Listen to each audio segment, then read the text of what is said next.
Today, I want to introduce you guys to one of my business partners. Her name is Natalie Salas, and she is an international real estate agent. She has actually purchased a home in Mexico, but now she's helping agents grow their business using the tools that she has and that she knows in her school community. As well, she's also helping buyers and sellers in the US as well as Canada buy in countries like Mexico, Peru. So if you're a real estate agent and you're thinking about tapping into the international market, make sure you watch this video to the end. Natalie's going to share all of her secrets. But first, let me introduce you to Natalie. So for people who do not know you, share more about who you are, where you're located, and tell us more about the international market. Yeah, sure. Thanks for having me, Cher. I've been in real estate for 4 years, since 2021, and I've been in the international market since the beginning. That was my goal. I wanted to always do international when I joined the company. And based in Chicago for 20 years, I was too cold here for a while. So I was looking for alternatives from Florida and where to move that is warmer. But yeah, I never found like home anywhere until the pandemic came. And I went to Mexico for a few months, kind of to escape the lockdown with my mom and my sister. And then when I was there, we were working remotely. I was in corporate for many years in the technology space. And we realized that we could work from there. So why wouldn't stay there for longer while the weather, was cold in Chicago? And that's where everything started, with the curiosity to see, how real estate worked in a different country and how can we ended up buying a property there. So we went through our own experience of how do I do a transaction in a different place as a buyer, and also how can I, understand the in and outs. Although I speak Spanish, I'm Peruvian originally. How can I buy in a different place that I don't know anything about? So that's how where the journey started, and researching for ourselves. And then that's what started my career in real estate. So are you helping your agents with buying and selling international properties, or you're more so helping clients who are looking to purchase internationally? So both. At the beginning was understand the process myself. For Mexico, I know from A to Z how to do a transaction. So I was coaching agents on how they can get more clients through the door. And in the other side, I still have to, I find myself, trying to do the full service with the clients, because sometimes they want to know the first who they're working with, if somebody familiar. Sometimes because I have my license in the US, they trust me more. So I do the discovery calls, and then I help them get to the right showing agent. So I have a team in Mexico, mostly in the East Coast, all the Riviera Maya and Yucatan. So we have kind of a agent in place for any showings. But I do this discovery call almost every single time with the clients to know what they really, really want, because sometimes they say they want something, but it's something else. So I try to understand, what's their motive for the purchase. And then from there, we go and narrow it down by location and also by expectations. If they're a big family, if they're a couple, what communities will be better for them based on whatever they say they want. So yeah, that's a lot of the discovery call process. I do both. I do lead generation and agent training on how to finalize the transaction. Many of the agents that we work with are already experienced on their market, so I only train them on the technology part of things, CRM, automation, lead generation, but they already know their job very well already. So it can be both ways. Whatever the agent needs, we help them with that. Okay. And then are these people buying second homes, or are they actually moving out of the country? I've seen both. It depends on the lifestyle and the preferences. At the beginning was just the snowbirds that want to just leave Canada and the Midwest for the winter. So we have people that come and just live there for 3 months or sometimes 6 months, and then they go back home because their families are still there back up north. Sometimes they relocate fully, based on if they're remote workers. So if they're digital nomads, we have a lot of them that really live there and stay there. Many of them process the residency based on that as well. But we have a mix of both. But the majority of our buyers buy there as a second home, vacation home, or some place to retire one day, where the fixed cost of maintaining that property is much, much less, that they don't have to, upkeep so a condo like it will be in Miami, for example, with the property taxes and everything that comes with insurance and HOA. So that bill itself comes to a high bill. So we compare the numbers to Mexico, and it makes sense to them for that second home that they are thinking about. So that's how we do the the transitions. Okay. I'm actually in a lot of groups on a lot of communities that are travel communities, people that are wanting to move abroad. And one thing that, they do talk about, and I don't know if you want to talk about this, something I just want to know. Yeah. If one thing that comes up is them wanting to buy overseas, buy in Mexico, because Mexico is one of the places, it's close to the US. I know we can go for up to 180 days. And then, I know the visa process, if you want to get a visa, you can get a temporary visa in Mexico. How is it for people that want to buy property on land? Like, can they purchase land, or is it limited based on if it's around the ocean, like around the water?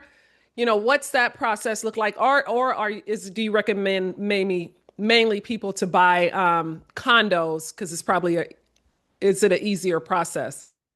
Yeah, I mean, the law has changed quite a bit for a while now. In Mexico, I mean, it depends on the nationality, who buys. People sometimes are having in the US for so long, but their parents are from Mexico. They want to check some, properties in Mexico. But also Americans and Canadians that have no connection to Mexico would like to buy there. There's some restrictions on who owns near the water and near the borders because they have a regulation that Mexico does not allow us to use owned by the border. And that comes mainly to back in history when Mexico didn't want more of the land taken away from them. So they kind of put that barrier like, hey, anybody who owns by the border using a special permit, meaning it's called a fideicomiso. And with that, they reserve the right to remove your rights if you put a military base, for example. But if you just put your house and you're not making any trouble and you're not trying to cause a war, they don't care. And the border is the same by the water. We own a condo next to the beach, but we do have to have that extra layer of legality, which is a trust. And with that, we're able to own the property fully. And we just renew year over year, and they just grant it to you, like if it's just one more paperwork that you need to do per year. So anybody can own in Mexico. And they're actually very friendly when it comes to the immigration part of things. They don't kick you out every 6 months. I mean, they suggest you leave, but what happened to me, if you overstay, you can start your residency process and they will grant you a residency.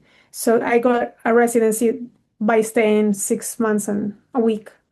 So that's different ways to do it. The legality, I mean, immigration will change. It's been changing so far because of the some of the issues between US, Canada, Mexico. But if you were in Mexico last year, you would get all the benefits and all the, even your residency ready to go. But this year things are changing. I have seen that they changed that process. I know about, over COVID, they were letting people get their visa, people who overstayed their visa. But I know that process has changed because I tried to get in and they were like, no, ma'am, you've No already more. have a stamp on from last year. You have not been here. Yeah, you So have to be I do 6 months. know about that. Mexico, I don't think people realize how beautiful Mexico is and how many states and cities and a lot of times people just know of Cancun and the Yucatan, but Mexico City and Puerto Vallarta and San Miguel and all of these different places. I don't think that people know about a lot of the different cities and how beautiful it is there. Do you Yeah. have a team, or if there's people that are interested in buying in other places like Mexico City or San Miguel, do you have a team of people that you could possibly refer, clients to? Yeah, I mean, we have a network of EXP, not only EXP as a company, but also our downline. It depends on where they are, and you can help them. Probably in any major city in Mexico, from what you meant, from the East Coast to the West Coast and everything in between, and mostly expat communities. But we do have Mexico City being covered by several of the good agents that are there. So yeah, as long as it's a major city, then maybe the small towns not so much. But major cities, we do have the option. San Miguel Allende for sure has that. And Mexico City, Puerto Vallarta, Cabo, we have agents present there. And the good thing is that you can come, you can talk to us as a team and we'll walk you through the process the way clients understand it.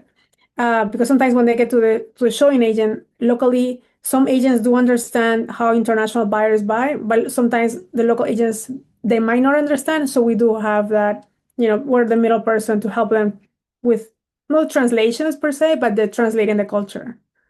Okay, yeah, that makes sense. That makes sense. That makes a lot of sense. I'm excited. I mean, I'm actually in, like I said, I'm in a lot of communities. A lot of times we need agents out there, and I'm an EXP agent as well. But sometimes I forget that we have, you know, agents all over, and to reach out to agents. So it's good to know that you're local, and you can help agents or you can help customers purchase homes in Mexico. So that's good to know.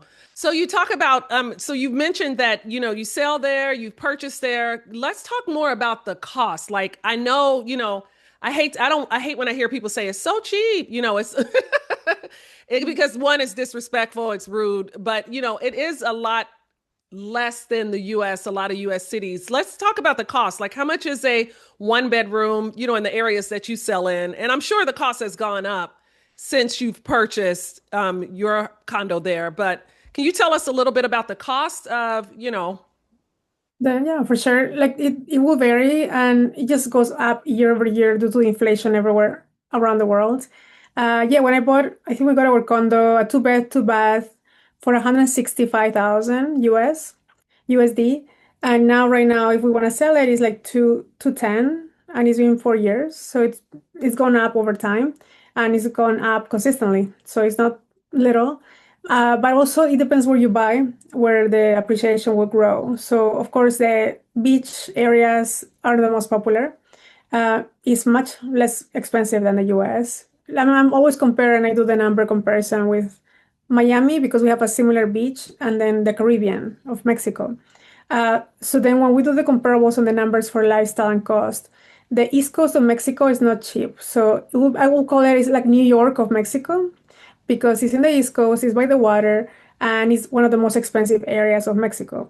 And the West Coast as well, it's like California. So it's kind of California prices for Mexican citizens. So I always compare those two areas as the priciest of Mexico, but at the same time the most popular. And even then they're the pricey area is not as expensive as having a beach home in the US, either California or Florida or New York. So just and the comparables for the same condo that I have in Playa del Carmen will cost you probably in Miami around, I would say 700,000, maybe six to 800,000, depending where it's located and how high it is. The distance to the water, we literally can walk to the beach. So if you want to be in Miami, you want to walk to the beach, you also have to pay a higher price for the proximity. And then when it comes to fixed cost and cost of living, the property taxes, just to give you an example, on that same property. So let's say 200,000 now in Mexico, a condo two bath, a two bedroom, two bathroom in Miami, let's say 800,000. Uh, the taxes for this one will be about, depending where they're located, let's say an average of $8,000 per year. And the taxes in Mexico currently is like $300 per year. So then only in property taxes, you're saving a lot of money just by not, by seeing where you want to live. And if what you want is access to the beach, there are many locations within Mexico that will have that access to the beach. But even in the New York side of Mexico, which will be Riviera Maya, you can go to the other side, which is Merida, Yucatan, to the north, and you can find a whole house for 250,000, a three-bedroom, two-bathroom, walking distance from the water. So we're talking about 250,000 for a beach home, and it's beautiful. It's new construction. They have amenities. It's a gated community. So there's a lot of perks to that. That will be like a similar, comparable to any other city, let's say in Tampa, that will have that same lifestyle. So only on the property taxes, you're saving quite a bit. So you're literally comparing not only your cost of, purchase, but also the property taxes are 300 versus 8,000. I mean, imagine all the money that you have left over if you own here instead of, Florida. But we're only showing the numbers that people decide what they want to do. We also send referrals back to Florida. And then we're not required to have insurance for home insurance unless you want to, it's optional. So that's another bill that you can or cannot, spend per year. But I don't know how much is in Florida. It's going up every single year for insurance. And here it's kind of zero. Maybe if you want to actually spend something, maybe $700 a year and covers everything in your home. And then with the HOAs as well, we're talking about maybe paying here $150 a month. And here you're paying maybe $800 to $1,200 a month only in HOA and maintenance. So then you can do the math You're saving quite a bit of money each month if you just want to have your second home that you're not going to be there year round. So that was share that with people to just have the basic comparables because you cannot get away from property taxes, HOA, or maintenance on your insurance. So those are kind of plus whatever else, if they have a mortgage on top of that. I don't even mention that, but just the fixed costs on their own, they're super affordable. Yeah, that was going to be my next question because I think I've read that you have to either put down half or are you able to actually get a mortgage as an American or a Canadian? Are we able to get a mortgage there or is it more something that we have to put down half and then we finance some or it all has to be paid in cash or how does that work?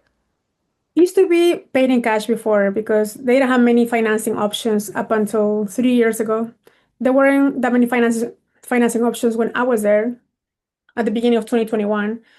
We bought cash, but we bought in a pre-construction state. So we did, I think it was 50,000 down, which was about 30%.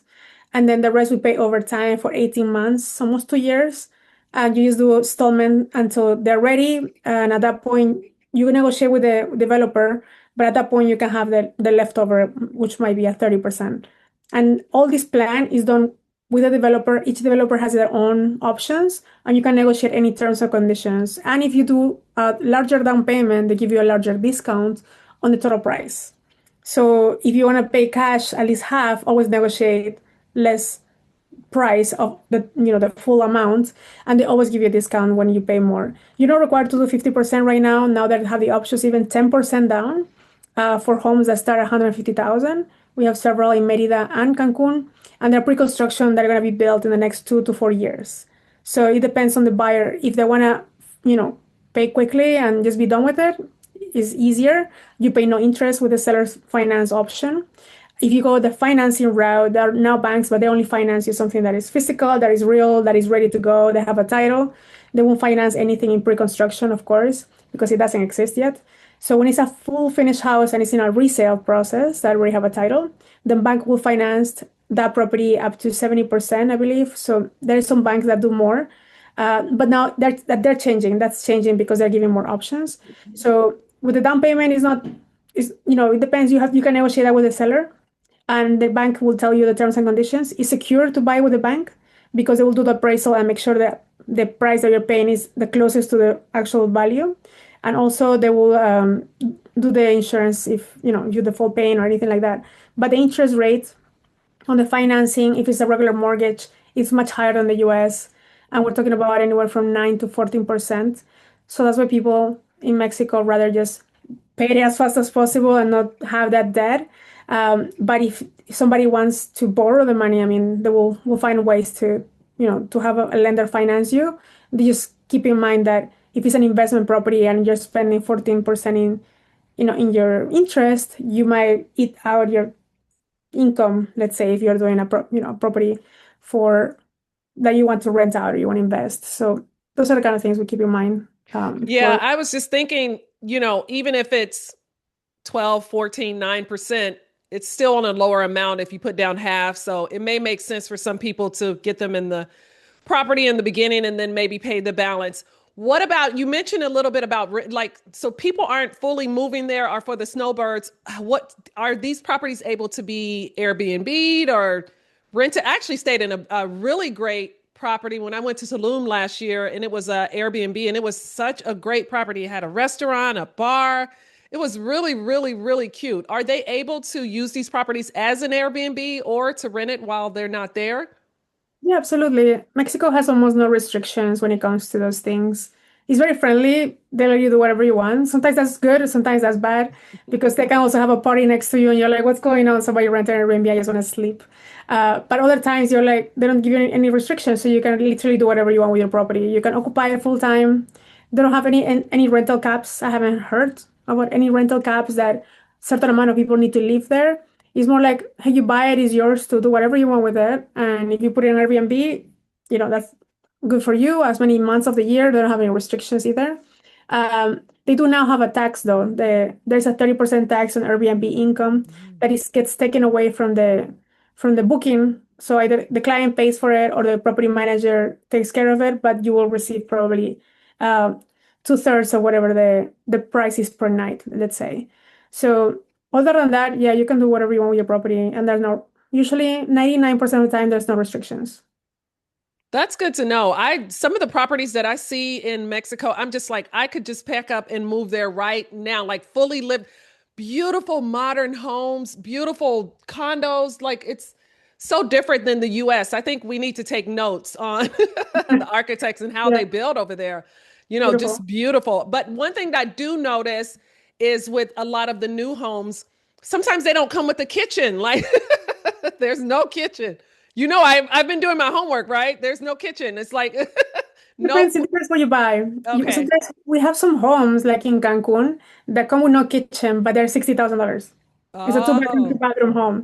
So it will come with the price. So if you pay less, probably no kitchen. But usually developers that are, turnkey developers, they give you everything, sometimes even furniture. But that comes with the price too. Furniture will be adding maybe $20,000, $30,000 more than that to the actual price. So it just depends how you want it. You'll find anything that fits your criteria. And the kitchen depends. It usually comes with it if it's like a turnkey type of developer. But if it's like homes under 100,000, they give you the option like, hey, this is a home. You do whatever you want with it, and you do your own kitchen style. And the bathroom is ready, but maybe the tiles and everything like that won't be, or the shower, you know, glass or that you won't see it, because at that point, if you buy it cheap, then you can just dress it however you want. But usually, I see that in homes that are under 100,000. Yeah, that's good to know. I mean, so there's something there for everyone's budget, depending Exactly. on, if they want to buy something cash, they have $80,000, they can pay cash and work on it as they go if they want, so it's good to know that there's something for everyone's budget. But we know as real estate agents, most people want move in ready. I just want to drop my bags and Yeah. not worry about anything. Then there's one more thing that right now, Tulum kind of had there was like a whole hype going on in Tulum right now. The prices went really high. Now the market is regulating itself, is deflating, meaning like we're closer to regular prices because Tulum went very high in price because they just had the attention, right? So anybody or the buyers that come to Tulum, we ask them, what they want to buy a property. We have to be very, very mindful of how we advise them because Tulum right now is not what it used to be. It kind of went inflated, deflated, and now there's not that much traffic from tourism. So Airbnb is down. Rental per nights are lower. So anybody who bought before with the promise that will be $300 per night and the occupancy rate will be 90%, they are like a little disappointed on what's happening because the market slowed down.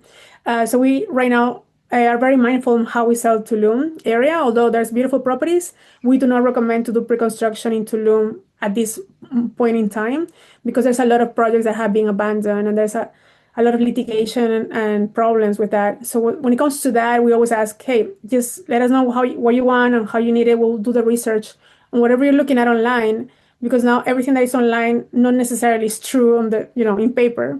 So we want to make sure that when they do that, they don't get scammed or they don't lose their money in some transaction that they don't know who they're dealing with.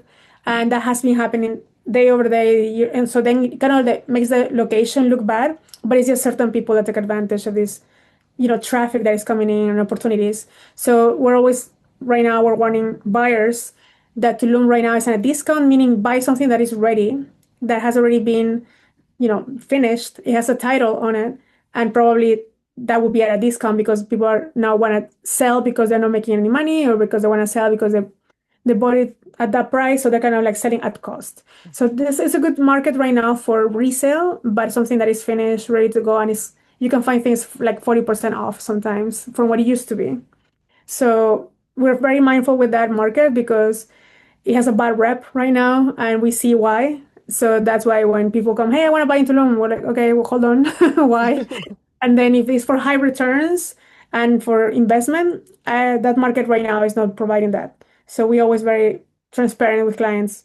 Hey, if you're looking for this is not that. But if you're looking for this same return, probably like check these other two locations. And based on that, they will make a decision. We don't tell anybody what to do, but we do provide all the information ahead of time so they can make the best decision. Yeah, that's good to know that I know a little bit about Tulum. I like Tulum. I know they put in a new airport, which, I think they did that based on the growth that they saw. But I also saw on YouTube or online somewhere, I saw a video or story of like these guys that had taken all these people's money, they didn't build the property. So it's good to know that you have a team there that can actually go see the property, make sure that it is actually a property there.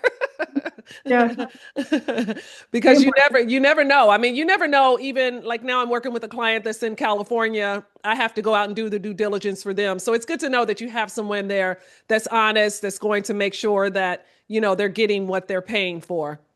Yeah, absolutely. It's wonderful. So you've bought property. Are you buying and selling in other countries or mainly just in the US? Because are you licensed other places? I'm licensed in Illinois, and for Mexico and most countries around the world, you don't need a license.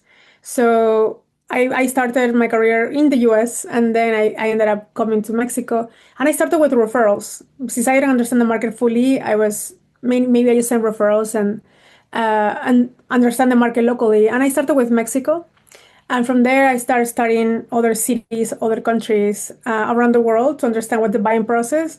And what I do and focus on is generating leads for those agents locally that wanna, they don't probably they don't know, either they don't speak English well or they know their market very well, but they don't know how to sell to the market of North America. So I help them with the transitioning process on the discovery call, and then finalizing with a transaction we do together, or I send a referral to them based on the client, whatever they need. Okay. Okay. And then how long have you been with EXP? Have you worked at other brokerages? And why EXP? So first at the beginning, I was not a realtor when I started in the real estate space. In back in Chicago, I did a lot of flips and investments, rentals and Airbnb. I like doing Airbnbs. And I had some experience from the buyer's perspective, from the investor side. But for international, I had no idea. So I started from scratch. But during the pandemic that I was in Mexico and I ended up buying, it was a very difficult process to buy because I didn't understand what was what. And it's not like everything is online for you to look at. There is no MLS, there's a lot of technology issues. So there was a lot of challenges in that process. So as I was going through the process myself, I learned how to. And then when I came back to the US, I was like, hey, I would love to do, these transactions, but more seamlessly, more like organized, because from one country to another is a whole different, you know, it's a whole different monster. You have to go from zero to understand and how it works, how it operates legally. So I understood real estate in the US as a buyer. So when I came back to the US from Mexico, I somebody told me about EXP, and I learned about all the platforms and all the international, expansion that they were working on. And to me, it was more about the platform. So I wasn't an agent before, but I went for my license to join EXP because I really loved the business model, how everything worked, and also all the benefits internationally. So it was kind of the other way around. I wasn't in real estate before. It was my EXP was my first brokerage, and the last one because I don't see any other brokerage doing international the way EXP does it right now. I have to agree with that. I mean, it's wonderful that we're able to connect with people all over, wherever EXP is located. I'm actually licensed in California and Georgia. So EXP hold both of my licenses, which makes it great. So I don't have to go find another brokerage and pay another fee and do another cap. It all falls under one. All right. So what about for the agents? Because you do work with real estate agents who want to work in the international market, correct? Yes, yeah, So what absolutely. do you offer? I know you offer a school, you have a school community for agents. Tell me more about your school community and how, you can help them. If they want to get into selling international real estate, how is your community or how are you? Because you're doing it. You actually own a property out of the country. So, you've been through the steps. How can your school community help agents that are interested in international real estate? Yeah, for sure. I mean, that's my favorite part to do with agents because I feel like sometimes you can go to, classes with NAR and CIPS, but then you don't get to practice because you Mhm. just see a theory in a book and then you're like, that's nice. But when it comes to actual practicing in real estate internationally, it takes a lot of research and a lot of, how you go about a market you have to be very mindful. So we do have a school community that is specific for international real estate agents or anybody who wants to get into the international space that maybe they don't have it right now in their community, in their agency, in their brokerage, or it's a boutique brokerage. and then they don't have that opportunity to do international. So you don't have to be part of EXP. Anybody, any agent can join the community just to get your feet wet and understand, hey, is this something I want? Or maybe something I can connect with other people for. So the community helps with for the transactions, referrals, transactions, networking, comparing notes, and education. We have weekly calls every Thursday about international real estate, and we go around the world and share the buying process of different markets. And that helps us understand how people in France buy or how do you buy in Turkey. So we're going to have some sessions on that. But also the hot markets, which is Dominican Republic, Mexico, Colombia, and things like, countries that are hot, Dubai. And then also the other side is the real estate tours that we do. We have one in December coming up this year. One is going to be in Dominican Republic, and three of them is going to be in Mexico, in Riviera Maya and Yucatan. And those are in-person tours that you can actually go check it out for 4 days. It's an immersive experience of like going from A to Z, like from the education, the how to checking the properties, see how much they are, what do you get for what. So you get to walk them, touch them, check the proximity, seeing the neighborhood, seeing what is the next, the closest grocery store, what is the airport, from the location. So they can actually get the foot on the ground, like what is happening there. And then when you go back home, you can refer that location better because you have been there and you understand it much better than a person that studies that and stays home in Chicago and they don't do anything with it. So that's a community that we have. We like people to practice, what they learn throughout the year. And we have these tours literally around the world. So we have those coming up. Only the one in South Africa, one in Paris, and another one in Portugal. So we go literally around the world, making sure that we connect with the local agents, and they're the ones showcasing the properties, and they're the ones explaining the market. So we just we're the connectors and the community host, let's say. So we invite any agent that are curious. They can, contact you for any information, but I can also share the link so they can have to click and join. And we keep it very exclusive to people that are real. We don't want any bots or anything like that. But the whole purpose is like having the trust and the education to be able to do transactions safely for their own clients. You guys, I'm going to leave all of Natalie's information down below. But before you even get back home, if you go on one of these trips, can you imagine what it will do for your social media? If you're showing like people, I am actually in Mexico, I'm in South Africa, I'm looking at properties, that will be like an amazing value add for any real estate agent that is showing that on their social media who have investors who want to buy in different countries. Like that would be an amazing value add for any social media platform. So I'm going to leave all of Natalie's information below. So if you're thinking about, becoming an international real estate, Nathaly, tell us a little bit more about how, they can get in touch with you. Of course, I'm going to leave all of her information down below, but if you guys want to book a call with us to talk about becoming an international real estate agent, I'm going to have Nathaly tell you guys a little bit more about it. Yeah, for sure. So first, you don't need to be have any certification for this, but this is kind of the way to learn. Of course, certifications are encouraged, but like CIPS, the designation and being part of NAR. But for these trips, you have no requirements to come. You can also be a buyer or an investor yourself, and you can also join as well to do the scouting trips. And literally, they are like they call it the train missions in NAR. They have train missions similar to this, but ours is more casual, and we want to target all our audience that are realtors too, but also buyers. That's a good way to just communicate and share. And it also increase sales when you bring buyers to tours. And also for agents that are curious to learn more, I mean, the strong suit that we have with EXP is the platform, the technology platform for referrals, and how you can send and receive referrals seamlessly. Not only send referrals internationally, but also get referrals from international buyers to you. Like you're in Atlanta, for example. So how do you get known in those communities, let's say in Mexico, and then they're like, hey, I have a friend in Atlanta that might want to sell or buy as well. So it's like getting yourself connected with other agents. So if you're curious to learn more about EXP, I'm happy to have a three-way call, all three of us, and just walk you through like what are your expectations on your business and how you can grow with this. Not only you don't have to stop doing what you're doing already that is working. This is an extension of it, and we're able to help you with technology, tools, and also the community. That is wonderful. You guys, bring your clients. If you want to go on a scouting trip, bring your clients. You come, agents come, everybody come. All right. Thank you so much, Natalie, for being here. You guys, I'm going to leave all her information down below. This was a wonderful call. Thank you for joining me on my channel. And I look forward to chatting again. I want to hear more about South Africa. Yeah, for sure. It's going to be February 2026. So you're very well invited. All righty. Perfect. Thank you. I'll see you in the Wolfpack. Yeah, thank you. Thank you. Appreciate it.